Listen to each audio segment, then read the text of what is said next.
Web TV São Caetano, nossa cidade é o canal.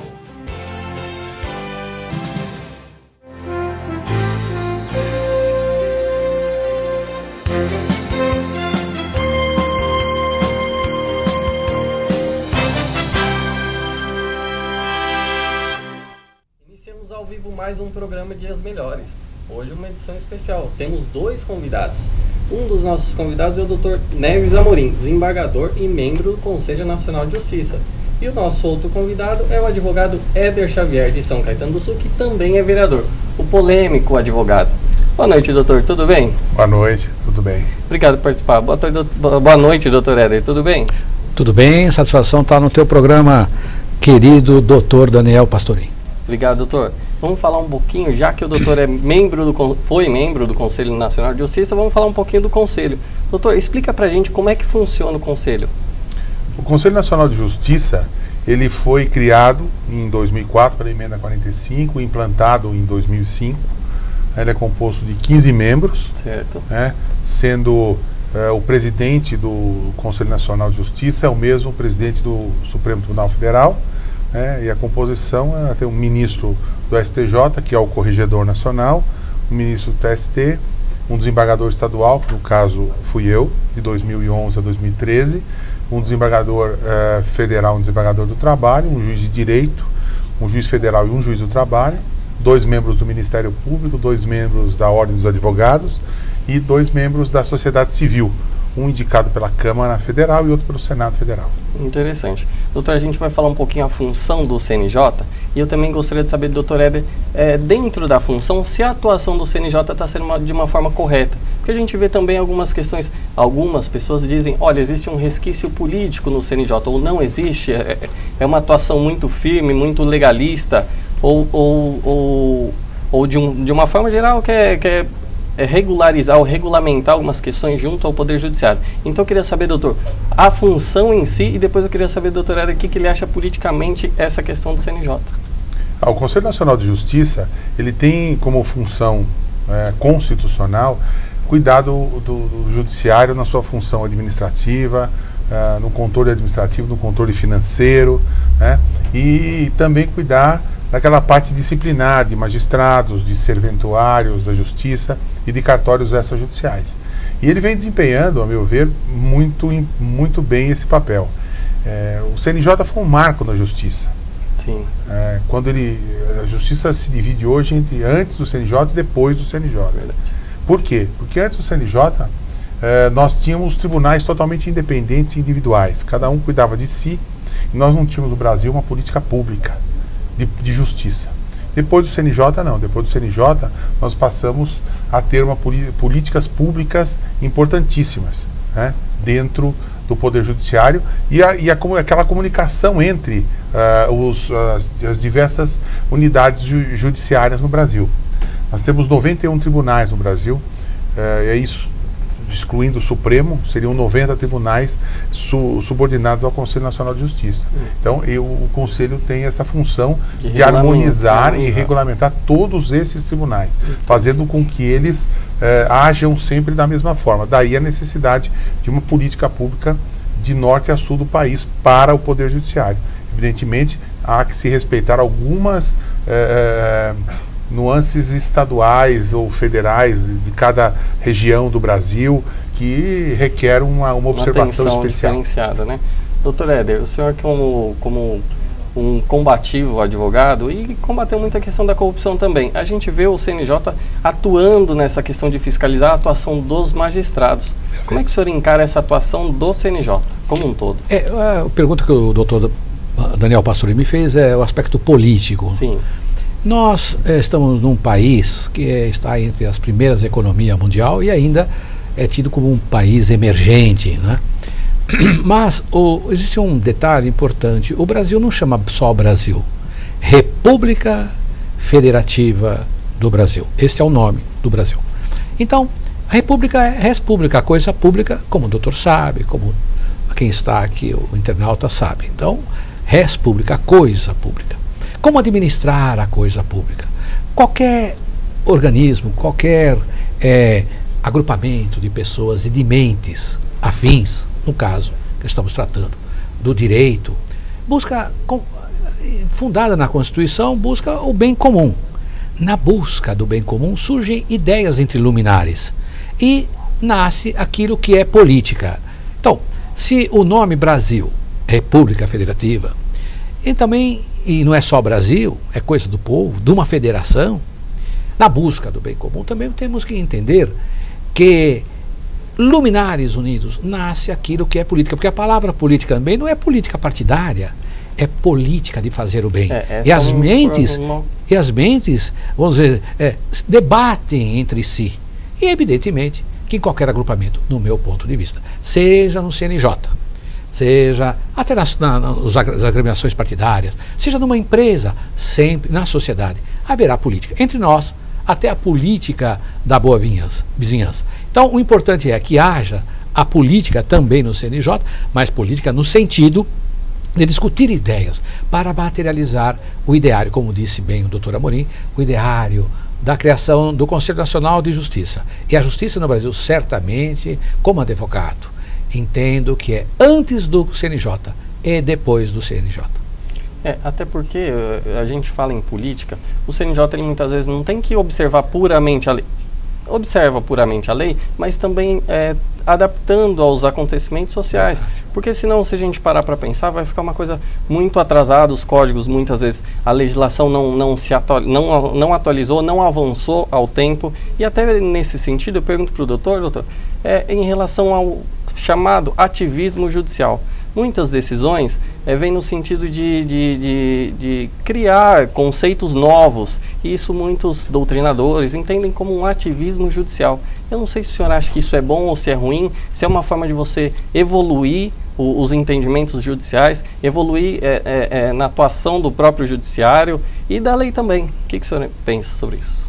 Olha, a sociedade, ela evolui dia a dia. Conceitos novos surgem, modos de vida se transformam, portanto, às vezes para melhor, às vezes para pior. E muitas vezes nós sabemos que a lei ela só vem depois da existência do fato ou do ato social. Sim. Então, às vezes, nós não temos uma lei imediatamente feita para poder suprir aquela lacuna daquele fato ou ato novo. Então, os casos chegam ao judiciário, não pode ficar sem solução. Então, o judiciário tem que criar, ele tem que dar uma solução, ainda que criativa, para aquele caso para o qual ele foi procurado e tem que dar uma solução. Então, o ativismo judicial ele vai existir sempre, não há como fugir a isso. Evidentemente que às vezes o ativismo vai muito além, ele acaba criando normas que vão ser constrangedoras lá na frente, às vezes, né? Até a súmula vinculante, né, doutor? A súmula vinculante seria uma forma de ativismo judicial? Não acho que a súmula vinculante ela não é um ativismo judicial, até porque ela tem uma previsão constitucional. Certo. Mas a súmula vinculante, eu a vejo como um mecanismo extremamente importante para evitar a repetição de ações e o entulhamento do judiciário. Porque a súmula vinculante, ela sai do Poder Judiciário e envereda pelo Poder Executivo. Sim. Ou seja, ela vai determinar lá ao ente público e que não faça o que faça alguma coisa, sob pena de sofrer alguma sanção. Então isso evita com que milhares de ações, às vezes, sejam propostas. Então isso veio justamente para evitar que o judiciário se sobrecarregasse com processos que já haviam sido apreciados na mesma natureza. Tá. Então, a súmula vinculante eu acho que foi um mecanismo muito importante e muito bem-vindo. Interessante. Doutor, eu vou fazer uma pergunta para o doutor Éder nesse sentido do ativismo judicial, mas depois eu volto para o senhor, porque é uma questão um pouco polêmica. E é bem a linha de atuação do Dr. Éder. Doutor, existem situações onde o juiz, diante de circunstâncias, podem entender para cá ou para lá. Muitas vezes, a gente sabe que corrupção existe em todos os segmentos, inclusive no Poder Judiciário. Essa questão, e o CNJ está justamente para punir esse tipo de coisa. Esse tipo de ativismo judicial não pode fomentar uma corrupção judicial?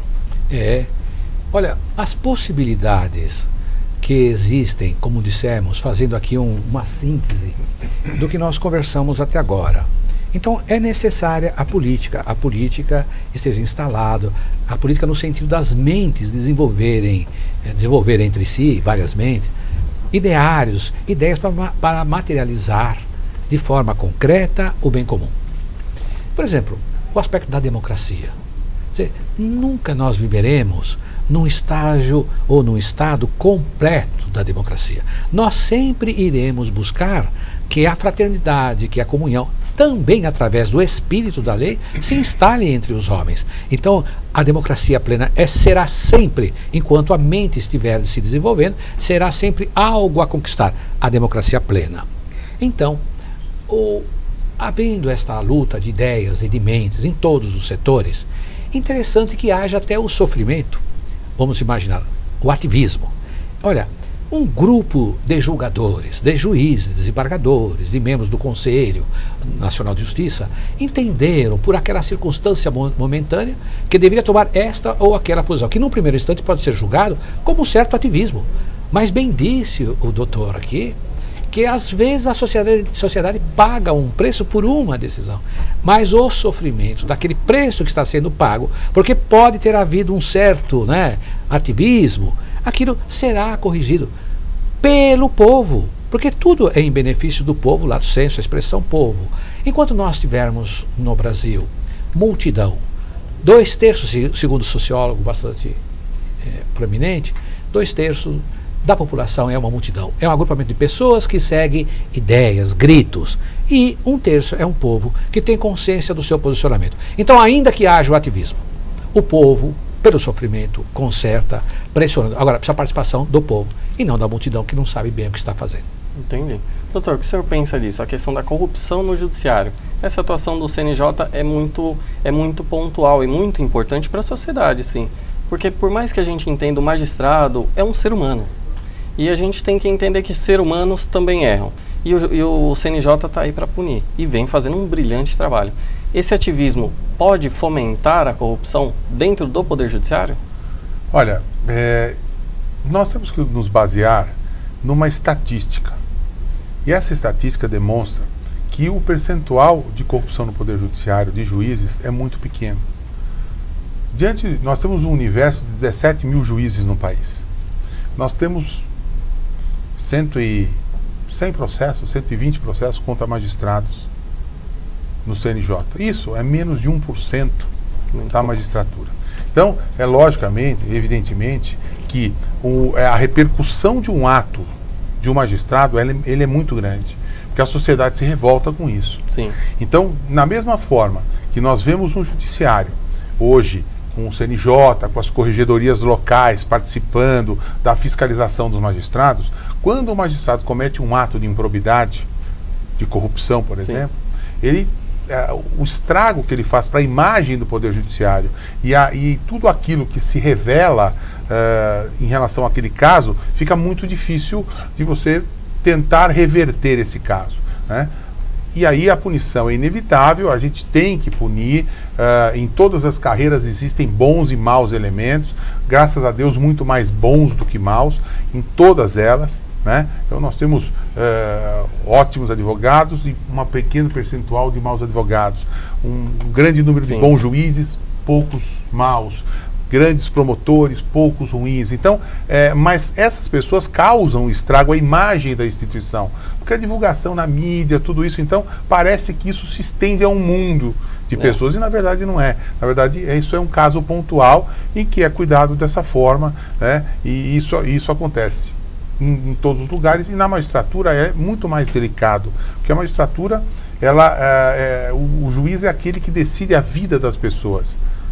A palavra final, né? Exatamente, dentro de um processo. Então, ao decidir a vida de uma pessoa, ele tem que ser uma pessoa competente, uma pessoa proba, uma pessoa calma, uma pessoa consciente, entendeu? Então, o magistrado tem que ter esse perfil, né? Eu acho que o magistrado tem que transmitir à sociedade essa tranquilidade, o conhecimento, a possibilidade de ser um conciliador num determinado momento, de dar um conselho sem decidir a causa, mas aconselhar as pessoas o que seria melhor, já que ele tem muito mais experiência do que as pessoas que estão ali litigando.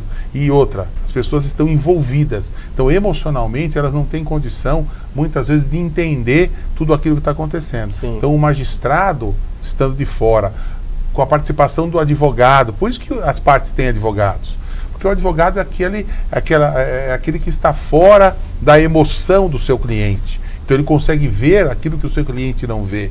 E o juiz, então, consegue ver também, por quê? Porque ele já julgou centenas de casos iguais, às vezes diferentes, mas a experiência que ele acumulou o credencia a dar uma opinião e às vezes dar um conselho às pessoas. Interessante. Então, não é essa história de falar, sabe, a corrupção é estendida, na verdade não é. Não. Os números estatísticos demonstram isso. O problema é o estrago que esses poucos fazem na imagem do Poder Judiciário. É verdade. Doutora, o programa está ao vivo e tem perguntas dos internautas. Tem aqui uma pergunta da Cristina de São Caetano. Pelo visto, ela deve conhecer o doutor. Parabéns pelo programa, muito bom ver o Dr. Neves Amorim na Web TV de São Caetano. Mas pergunto se é possível desvincular políticas públicas do judiciário. Eu não sei se deu para entender. Eu entendi. Cristina, um prazer responder sua pergunta. E eu sempre adorei São Caetano, vim para cá por opção própria, sempre fui muito bem tratado, muito bem recebido, como tenho sido, como está acontecendo essa noite. O judiciário, ele tem que ser feito de políticas públicas. Nós não tínhamos antes do CNJ políticas públicas de justiça.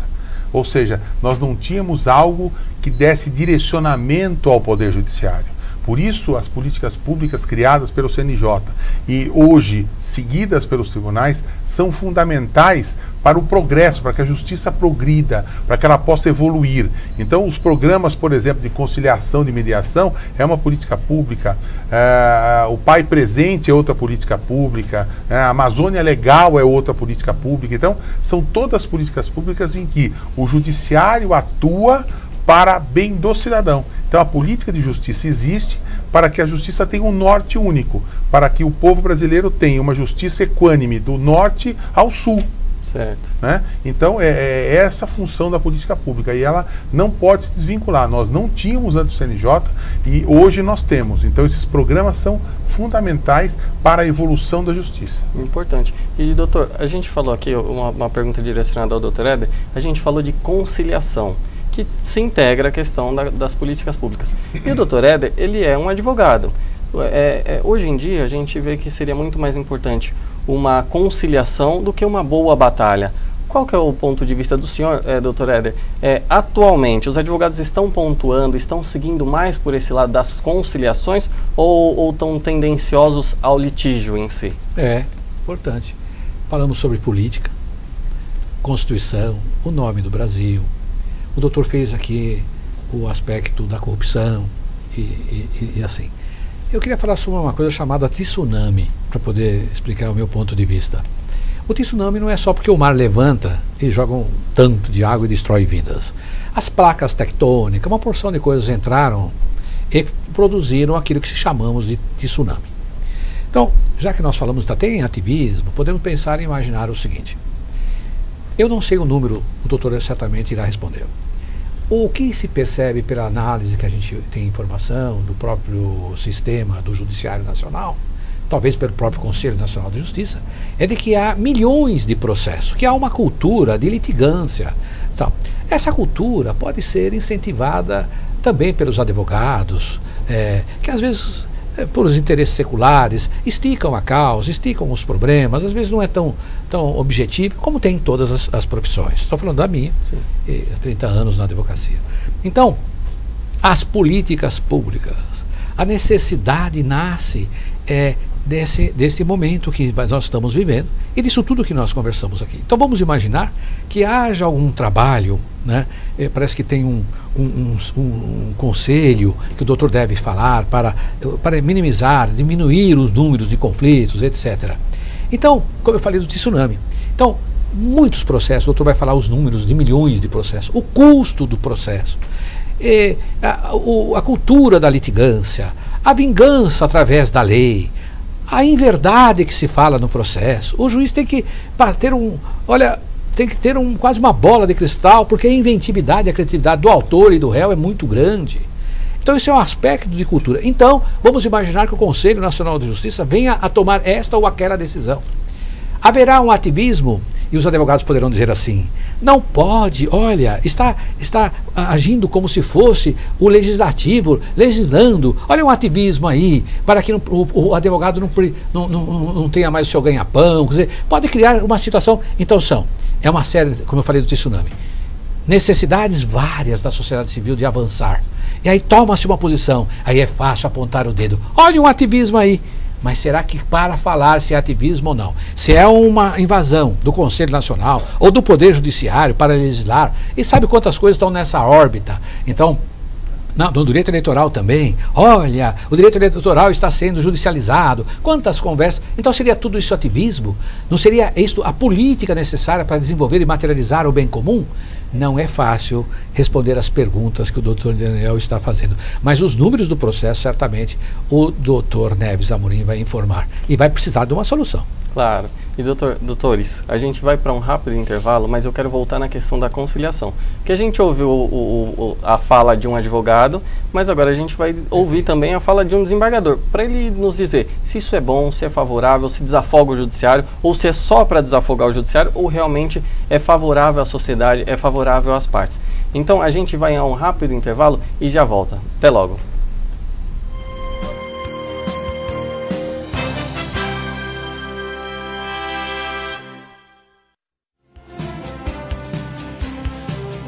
Web TV São Caetano, nossa cidade é o canal. Meu nome é Marcos Palmeira, comerciante. Você lembra das chuvas na Serra do Rio de Janeiro? Choveu demais. Sem as árvores, a lama se espalhou e morreu muita gente. Mas não precisa ser assim. Por isso, eu assinei pela lei do desmatamento zero. A gente tem que salvar nossas florestas. Meu nome também é Marcos Palmeira, sou ator, brasileiro e também assinei. E você? Assine.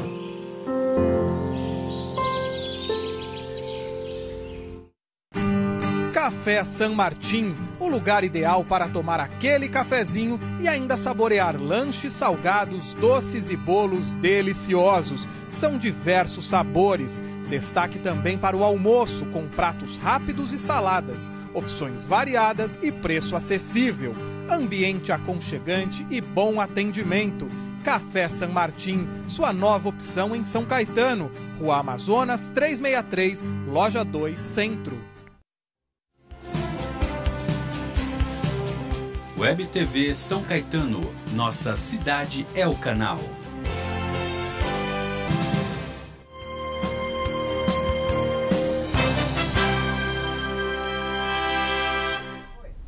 Voltamos ao vivo com o programa Dias Melhores. Hoje um programa especial. Hoje a gente recebe o desembargador Dr. Neves Amorim, desembargador e conselheiro do CNJ. E o advogado e vereador de São Caetano, Dr. Éder Xavier. Antes de retomar ao assunto, doutores, eu só queria mandar um abraço aqui para o Marlon Santos, o Ulisses Massarelli, Roberto Barbato, Fátima Cartaxo, Olga Figliola.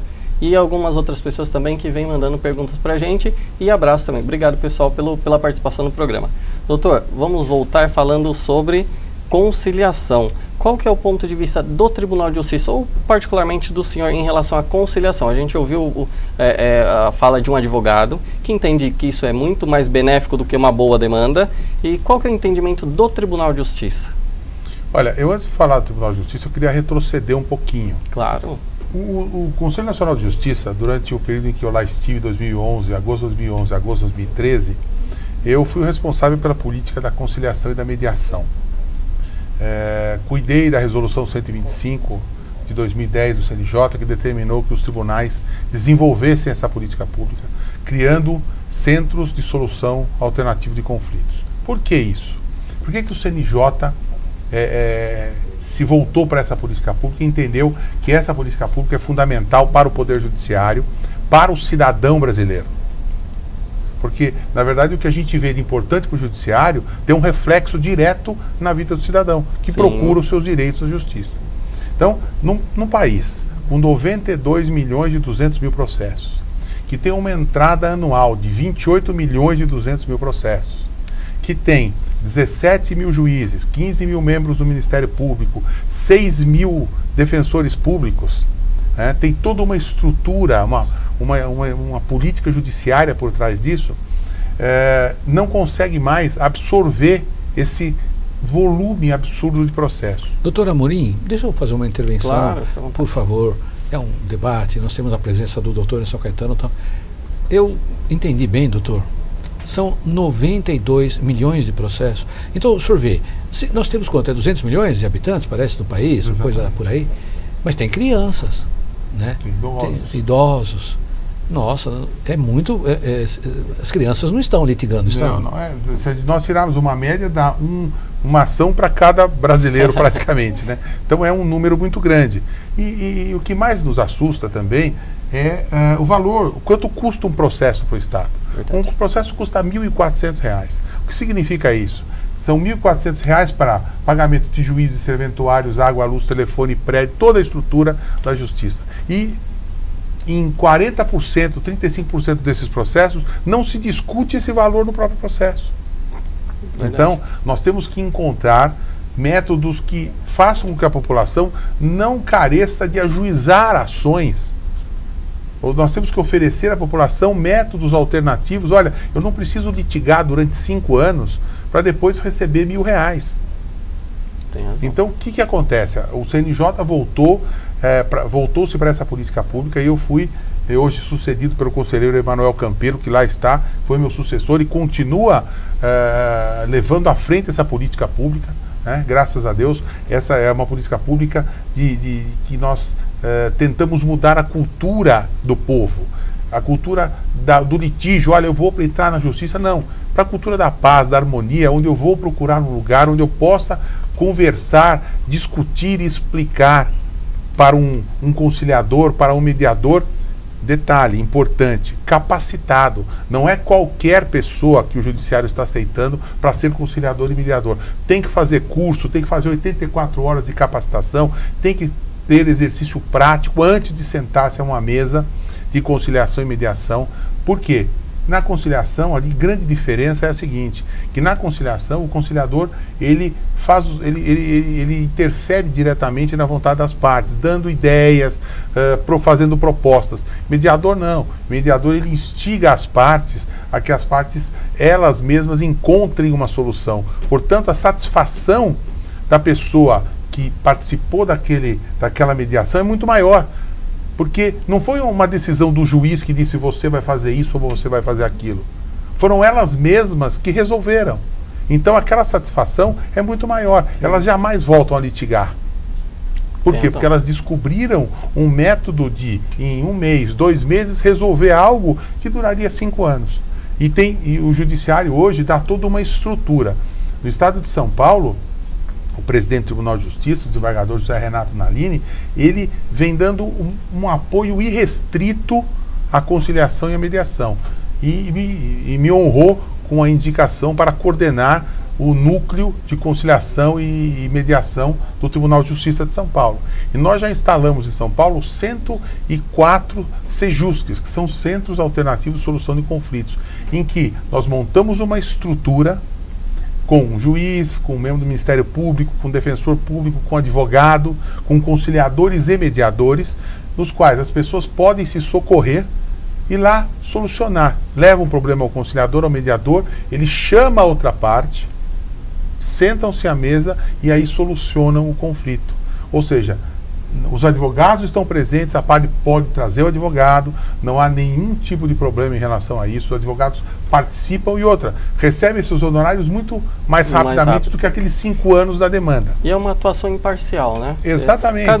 O advogado quer solucionar o problema das duas partes e o conciliador também, o mediador também.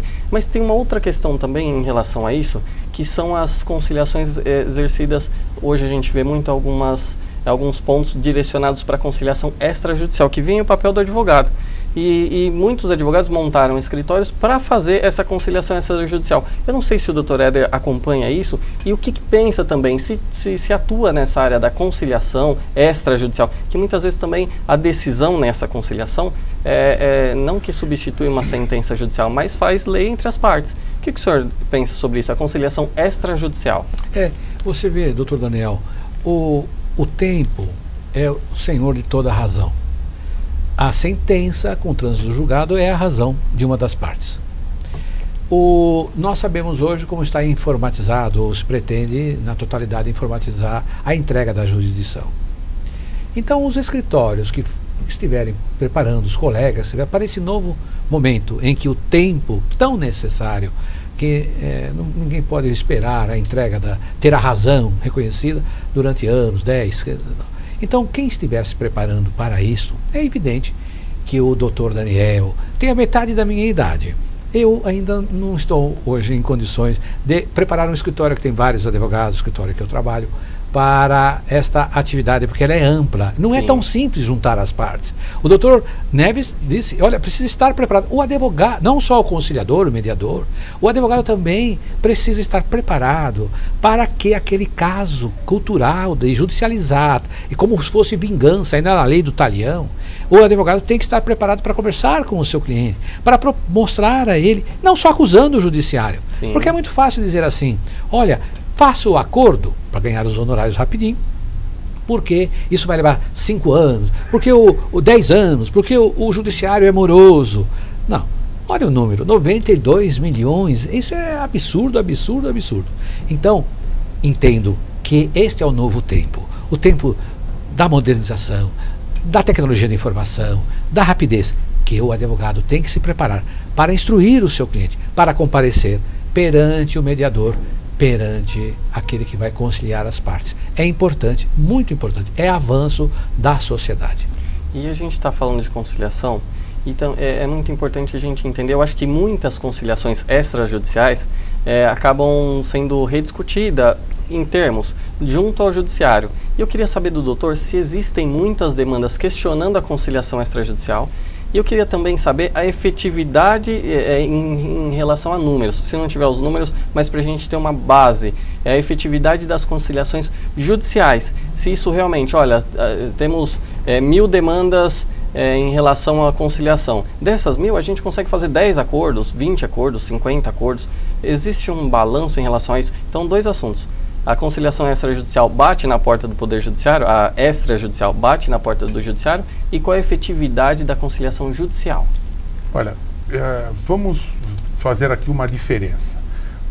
Os Sejusques, que são os centros de conciliação, eles têm 2 atuações. Uma atuação pré-processual e uma atuação processual, ou seja, de processos que já existem, e outras de processos que não existem, mas poderão existir. Então, o que acontece? A pessoa, antes de ajuizar a ação, submete, ela vai ao Sejusque, procura um mediador, um conciliador, e lá no Sejusque ele encontra então o amparo para chamar a outra parte e resolver. Vai ali ao juiz e homologa. Aí vira uma sentença judicial, um título executivo judicial. Por quê? Porque foi homologado, mas sem a existência de um processo, pela própria vontade das partes. Nós temos, hoje, já tramitou no Senado, está na Câmara, uma lei de mediação no Brasil, da qual eu fiz parte, tive a honra de fazer parte, fui designado pelo ministro da Justiça com outros 2 ministros do STJ, com o conselheiro Emanuel Campelo e com o secretário da Reforma do Judiciário, o Dr. Flávio Caetano, e uma equipe de 16 pessoas de toda a sociedade, e de todos os órgãos públicos que podiam ter interesse. A AGU, a Advocacia, Ministério Público, Ordem dos Advogados, Defensoria Pública da União, dos Estados. Então, todas as pessoas legitimaram essa lei. Por quê? Porque o Brasil era um país, ou é um país ainda, que tem um atraso em relação a isso. Porque nós não temos uma lei. A Argentina tem uma lei, a Europa toda hoje tem lei de mediação. Por quê? Porque a mediação, você prepara as pessoas para solucionar os conflitos. E existem hoje alguns escritórios que já estão se especializando na mediação. Então eles fazem a mediação e levam essa mediação para uma homologação judicial. E resolve o problema. Muitos levam. E a lei, agora, a hora que ela for aprovada pela Câmara, ela vai permitir ao órgão público que faça a mediação. Porque o grande medo do administrador público é esse: olha, se eu fizer um acordo e amanhã dizem que eu me corrompi para fazer esse acordo, como é que vai ser? Hoje não. Vai existir uma lei que autoriza ele a fazer isso. E aí o poder público vai dar parâmetros para que ele possa fazer. Entendeu? Então isso vai diminuir muito, porque 51% dos processos desses 92 milhões, doutor Éder, 51% são processos oriundos das atividades do poder público, União, Estados, municípios, suas autarquias, etc. Os outros 49% são outros processos que os civis estão envolvidos. Portanto, a maior carga do judiciário é do próprio Estado, é pública. Então, você me perguntava de números, né? Doutor, antes de falar de números, eu estava aqui vendo uma coisa. No Centro Alternativo de Soluções de Conflitos, existe possibilidade do mediador, de haver consenso entre as partes, mesmo que já esteja ajuizada a ação? Isso existe essa... Existe, é só o cidadão ir ao Sejusc e pedir ao juiz do Sejusc que peça o processo na vara, o juiz da vara manda para lá e os conciliadores fazem a conciliação e mediação. Então ela é judicial e extrajudicial. Eu posso fazer perante o juiz da causa, mas posso pedir também que o juiz encaminhe ao Sejusc. É exatamente o caso das Semanas Nacionais de Conciliação, sim, movidas pelo CNJ. Quando o CNJ faz a Semana Nacional de Conciliação, grande maioria são processos que estão nas varas federais do trabalho e da justiça comum e que são encaminhados para os conciliadores na Semana da Conciliação. E lá são feitas as conciliações. E nós chegamos a números de 60% do judicializado, hein? Veja bem, 60% do judicializado. Isso está. Os advogados têm essa informação bem patente? Isso sai na imprensa, a imprensa tem dado. Logicamente, nós precisamos de uma divulgação maior ainda. Nós precisamos de uma participação dos meios de comunicação, como nós estamos fazendo aqui agora. E do próprio advogado também, né, doutor? Acho que o advogado é importante. Sem dúvida. O procurado, olha, então vamos submeter uma conciliação ao invés de buscar processos uma demanda. Já estão instalados. E olha o rendimento, o sucesso da ideia. 60%, doutor? Isso no judicializado, porque nós tivemos aqui em São Paulo, e eu tenho esses números que são reais, no ano de 2013, na mediação pré-processual, na área de família, nós marcamos 22 mil audiências, não foram 5 nem 6, 22 mil, e fizemos 20 mil acordos. Ou seja, nós chegamos a uma produtividade de 90% de acordos. E tiramos do judiciário 20 mil processos que fatalmente ingressariam. Ora, se a pessoa procurou o Sejusc, obviamente se ela não tivesse isso, ela ia fazer o quê? Ia para o judiciário.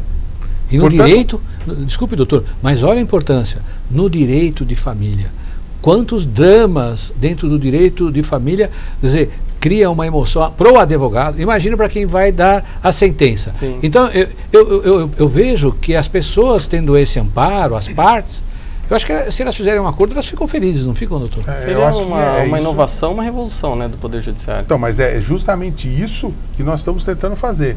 Essa mudança de cultura é que nós estamos propalando, dizendo, olha, pessoas, cidadão, você não precisa entrar com o processo. Direto. Você pode ir direto ao Sejusc, você tem toda a assessoria lá, leve o seu advogado lá, não tem problema nenhum. Temos lá um conciliador, um mediador, você vai ser assistido pelo seu advogado, não vai ficar desamparado. Se você não tiver advogado, tem lá um defensor público gratuito, onde não tiver defensor público, vai ter um plantonista da Ordem dos Advogados, pago pela Defensoria Pública, para lhe atender, para lhe assessorar. Então isso tudo é extremamente importante, os números são esses que eu lhe dei. Na área civil comum é 70% e na área de família é 90%. Interessante. Entende? Agora, o que precisa? Divulgação. O que nós estamos pedindo aos meios de divulgação. Digam, por favor, mencionem, a população precisa saber. E nós estamos instalando nos fóruns, nós temos parcerias com prefeituras, com universidades. As universidades estão interessadíssimas nisso. Por quê? Porque é um posto do Poder Judiciário dentro da universidade, os alunos servem como conciliadores, fazem estágio já trabalhando, já tendo contato com partes, né? Exatamente, com o currículo. Isso é fundamental. Nós vamos ter profissionais melhores, né? E nós estamos alterando grades, pedindo às universidades que alterem as grades das faculdades de Direito, colocando não só o processo civil, o processo penal, mas colocando também, junto com essas matérias, uma matéria separada de soluções alternativas de conflito, mediação, conciliação, arbitragem, negociação. Para quê? Para que a cultura seja criada junto. Olha, quando eu preciso de judicializar, eu sei. Quando eu preciso conciliar, mediar, eu também sei. E às vezes é mais rápido e efetivo. Exatamente. Doutor, a gente tem que ir a um breve intervalo. Antes disso, eu vou mandar um abraço para Marli Frata, de São Caetano. Ela fala o seguinte: Oi, Daniel Pastorim, parabéns pelo programa, estou assistindo pelo Web TV. Muito esclarecedor, um grande abraço. Um abraço para Marli também. A gente vai a um rápido intervalo e a gente volta nesse assunto, que eu tenho uma pergunta, uma questão que pode deixar o senhor um pouquinho em saia justa. Vamos a um rápido intervalo, até logo.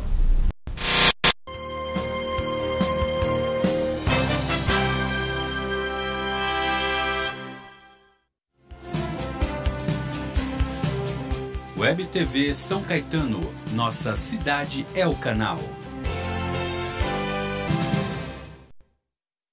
Deitado eternamente em berço esplêndido, ao som do mar e à luz do céu profundo. Fulguras, ó Brasil, florão da América. Iluminado ao sol do novo mundo. Do que a terra mais garrida. Teus risonhos lindos campos têm mais flores. Nossos bosques têm mais vida. Nossa vida em teu seio mais amores. Assine a petição pela lei do desmatamento zero. Eu assinei. E eu também assinei. Eu assinei. abrace essa causa. Assine.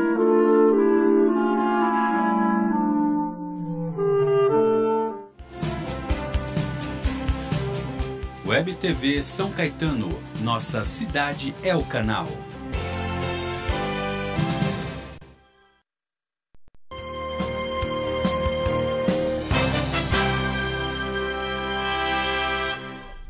Voltamos ao vivo com o programa Dias Melhores. Hoje um programa especial. A gente entrevista o Dr. Neves Amorim, que é desembargador e conselheiro do Conselho Nacional de Justiça, e o advogado e vereador de São Caetano, Dr. Éder Xavier. Advogado polêmico de São Caetano, né? Éder Xavier.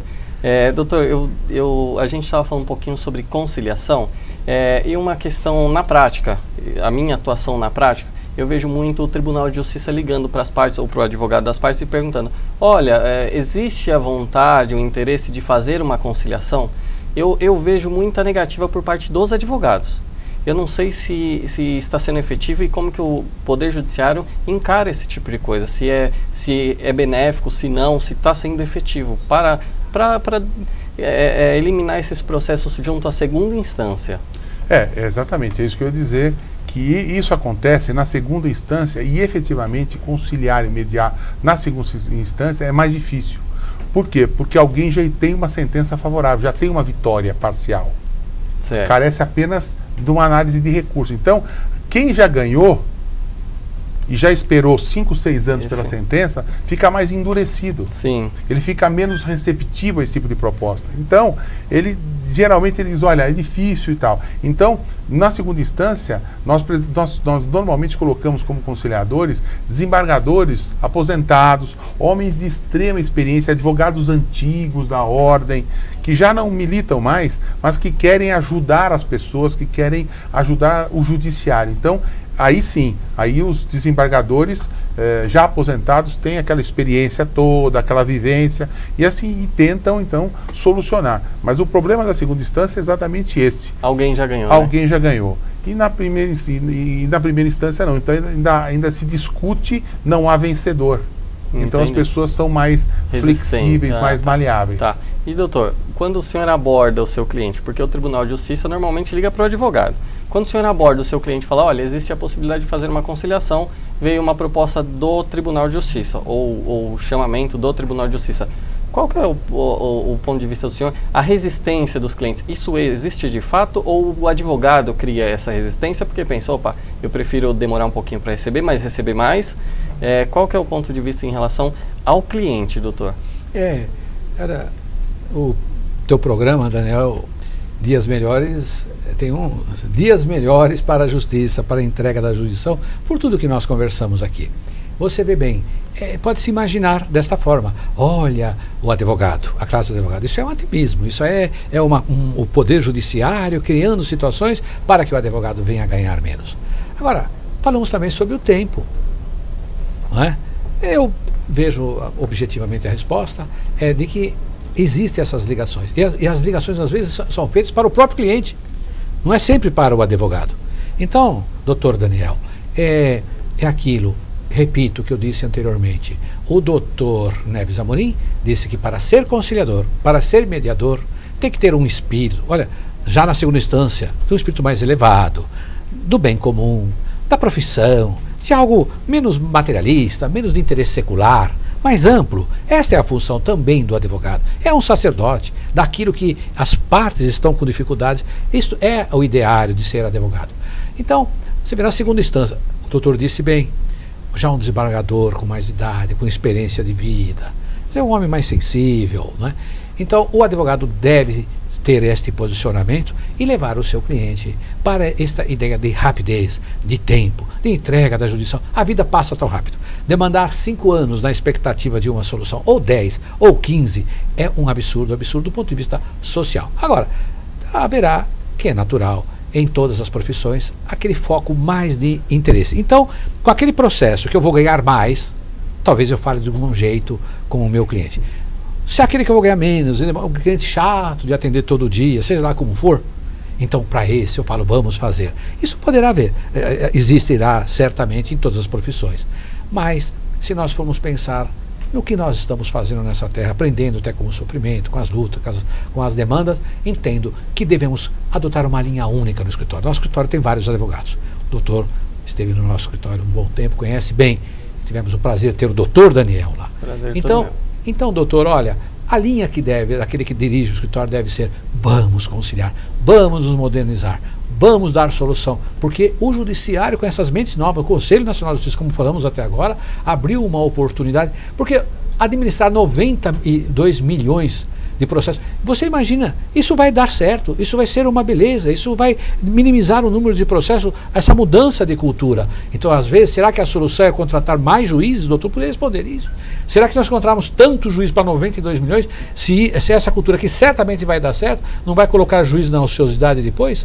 Acho que era uma pergunta que se o doutor Nel fizer. Só rapidinho, essa pergunta acho que é importante, é interessante, mas a gente tem pergunta dos internautas também. Então, doutor, diz pra gente, mais juízes seria melhor ou esse sistema de conciliação supre essa necessidade de mais juízes?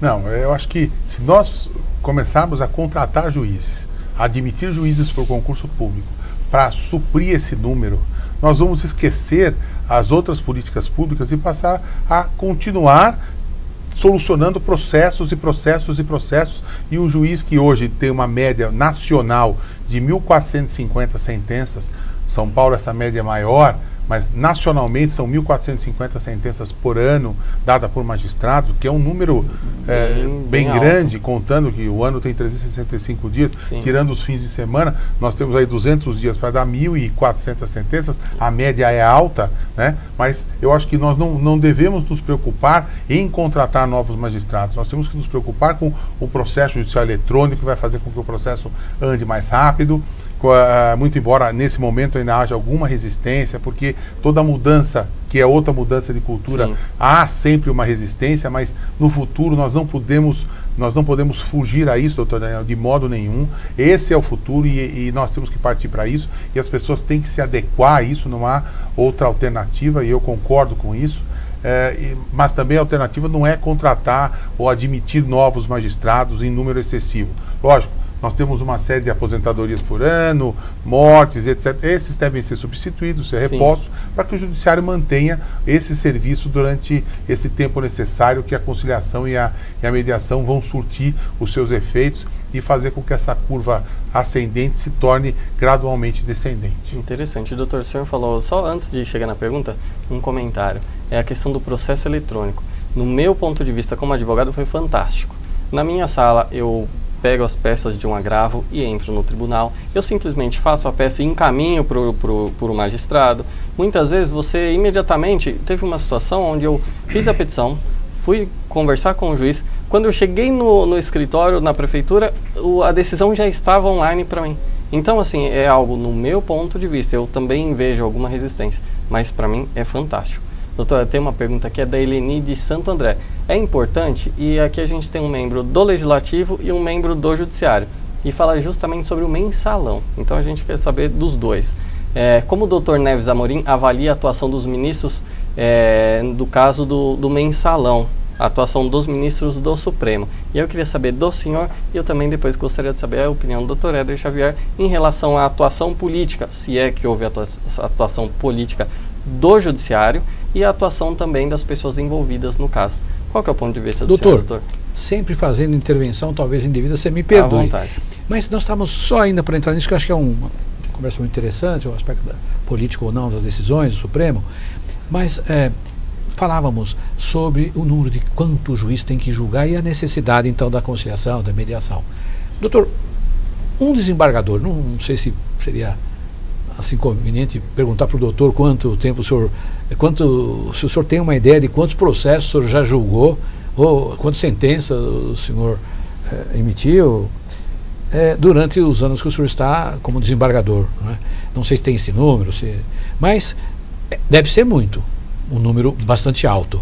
Então isso sobrecarrega, pelo que a sua resposta anterior, dá lá uma certa responsabilidade, um certo peso, decidir coisas de emoção, porque eu imagino o juiz, o advogado lutando por um lado, se emociona, imagino o juiz tendo que decidir, então é uma vida bastante de entrega à profissão.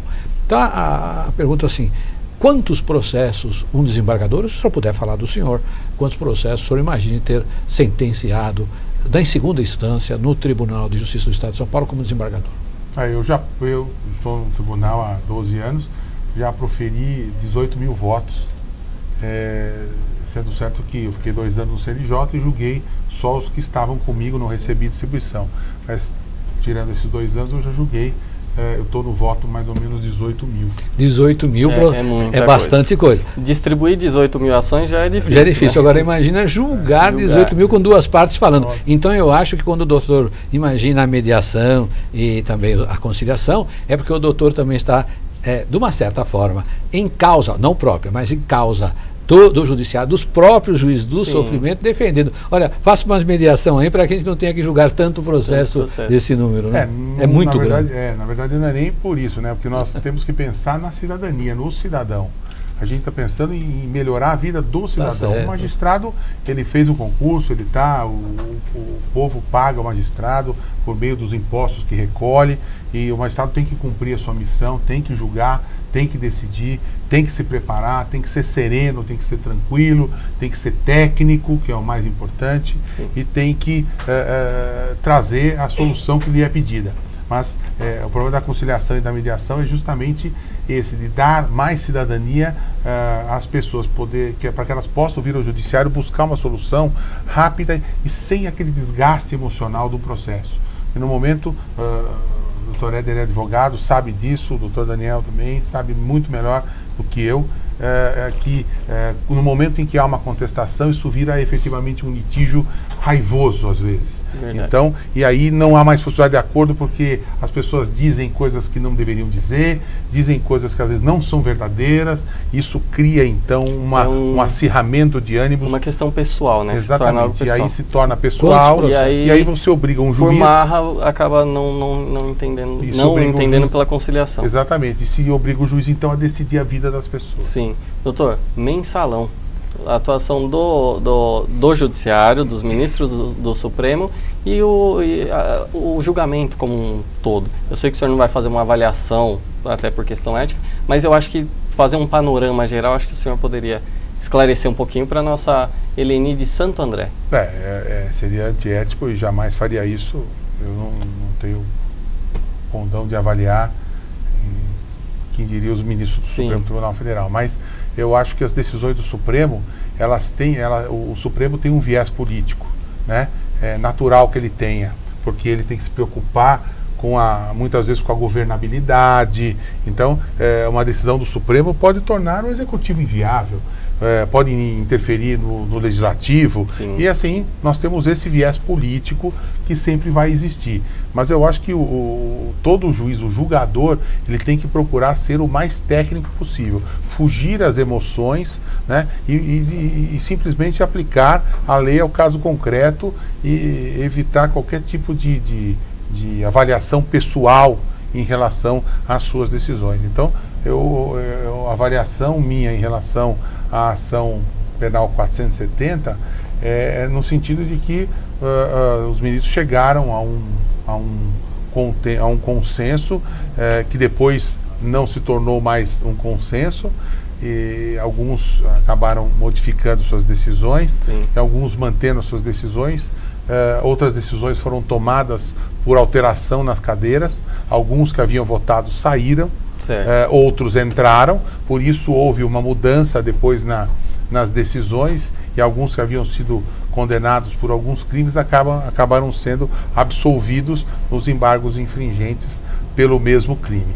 Então, quer dizer, isso é um entendimento pessoal e que cada um vai levar de acordo com a sua consciência. Mas eu acho que as decisões do Supremo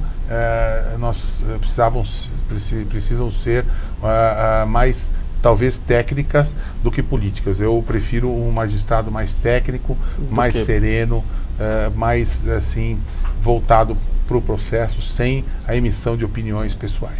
E até porque existe um certo clamor social. Muitas vezes as pessoas não sabem o que está acontecendo, mas diante do impacto da mídia se posicionam de uma forma resistente a um posicionamento ou outro. Mas aí é um outro caso e a gente não vai entrar até para não...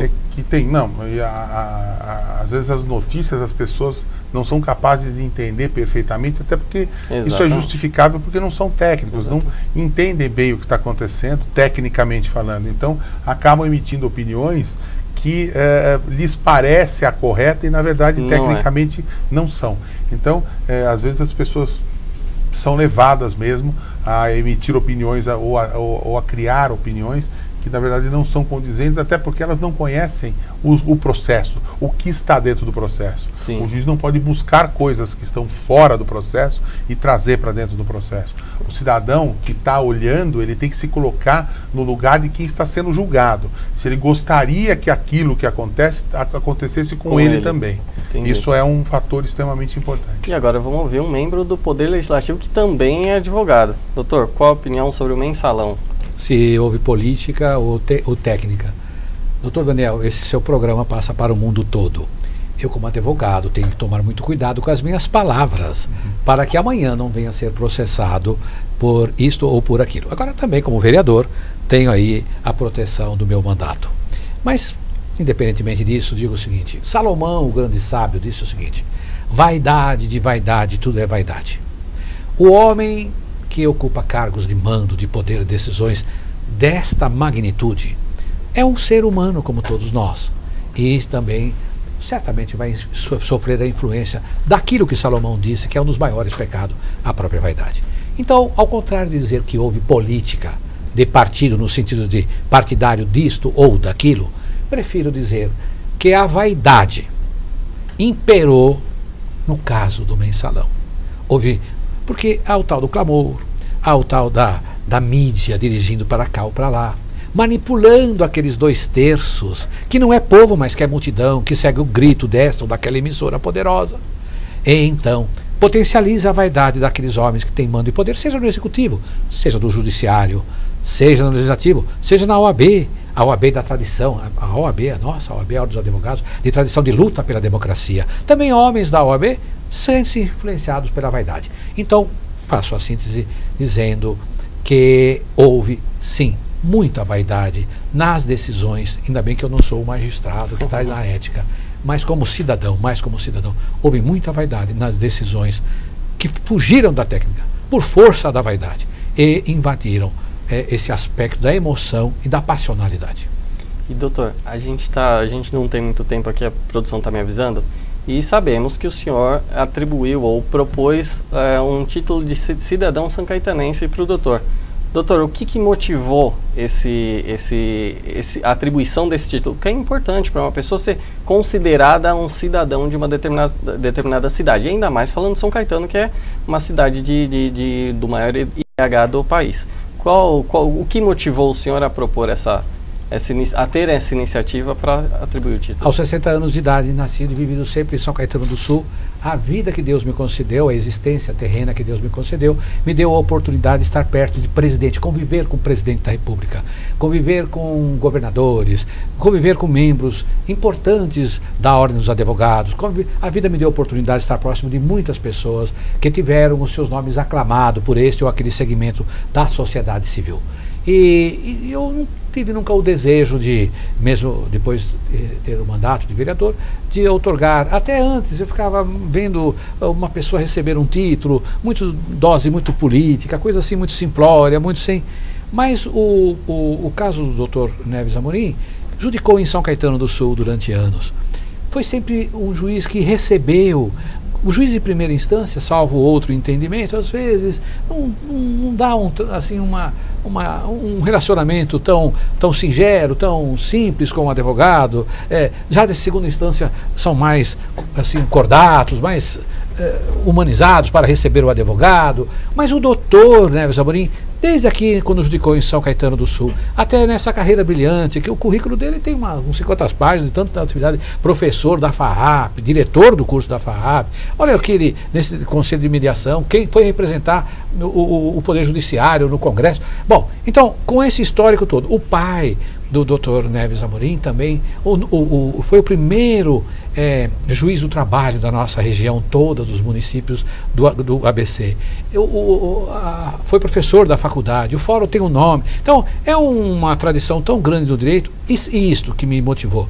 A simplicidade, o trato objetivo, a técnica nas decisões. E se a minha vida de 30 anos de advocacia, procurei alguém que eu tenho certeza de que, então, que é uma pessoa digna de ter o título da cidade, ter o maior IDH do país.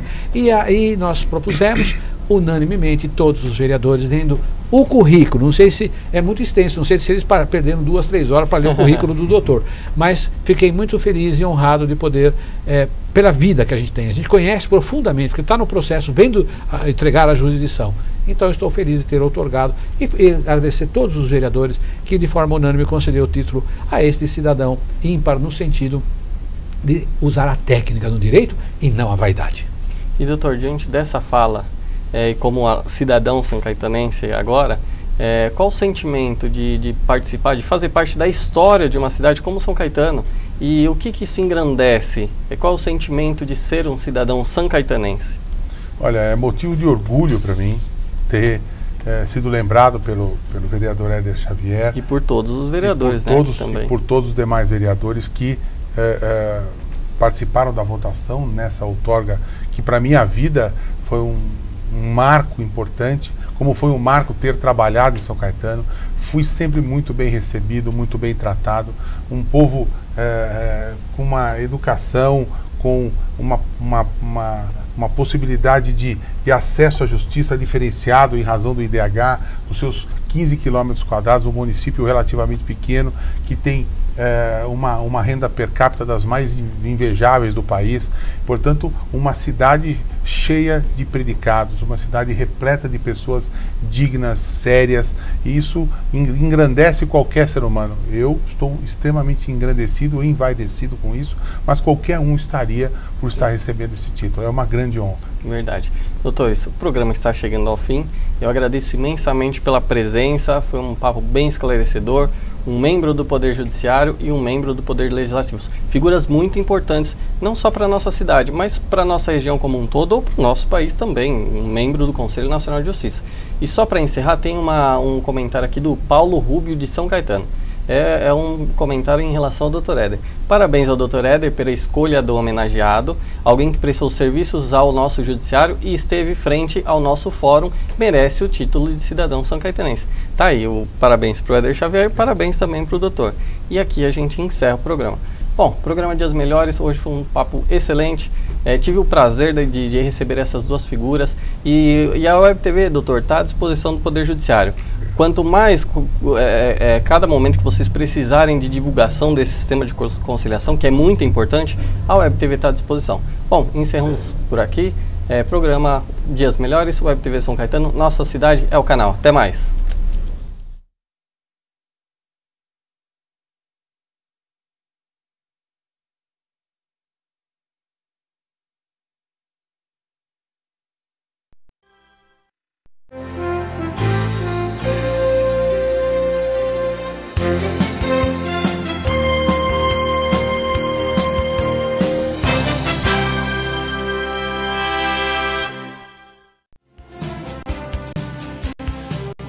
Web TV São Caetano, nossa cidade é o canal.